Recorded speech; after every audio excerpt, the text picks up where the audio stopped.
Alors on nous apprend qu'une jeune fille d'à peine une vingtaine d'années, étudiante, jeune immigrée, a subi un interrogatoire par des services de police dans les Yvelines et que cette jeune femme, sous prétexte de sa sympathie pour la Manif pour tous, a subi un interrogatoire avec des questions sur sa vie privée. Et lors de cet interrogatoire, lui a été posé plusieurs questions d'ordre intime qui ne relèvent absolument pas la compétence du service de police. Et notamment, lui a été notifié qu'elle recevrait un avis défavorable à sa naturalisation. Sauf si, et là écoutez-moi bien, elle donnait les noms, numéros de téléphone et adresses des gens de sa classe, de ses amis qui avaient participé aux manifestations de la Manif pour tous.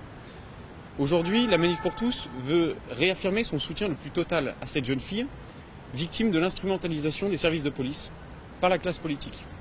Aujourd'hui, nous mettons, si elle le souhaite, à sa disposition les avocats de la Manif pour tous, notamment si elle veut demander des dommages d'intérêt, et notamment pour la suite de sa procédure de régularisation.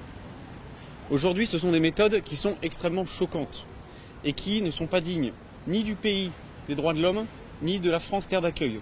Aujourd'hui, devons-nous traiter les immigrés comme des balances du grand banditisme, du milieu du grand banditisme, et leur demander d'aller balancer, épeler un à un le nom de ses amis, de ses voisins de palier, dans quelle époque vivons-nous?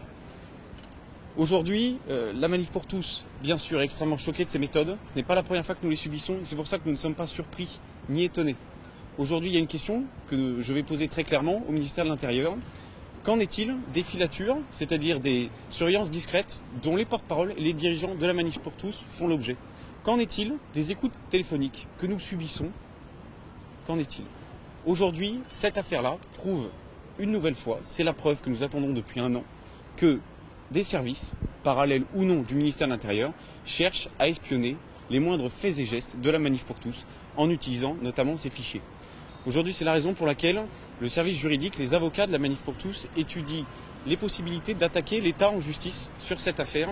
Et notamment, nous allons saisir la commission de contrôle des interceptions de sécurité, des données de sécurité, pour savoir exactement quelles sont les informations que possède le ministère au sujet de la Manif pour tous et de ses membres, et qu'est-ce qu'il en fait, qui les a donnés, etc. Donc aujourd'hui, nous demandons bien évidemment au ministère de s'expliquer.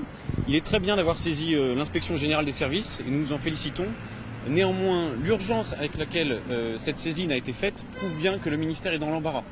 Nous ne nous contenterons pas d'une condamnation du fonctionnaire de police qui a mené cet interrogatoire, puisque effectivement les fonctionnaires de police, comme les militaires, comme les fonctionnaires, font leur travail. Néanmoins, qui a donné ces ordres-là? D'où viennent ces ordres? Et c'est les auteurs de ces ordres-là dont nous voulons des explications.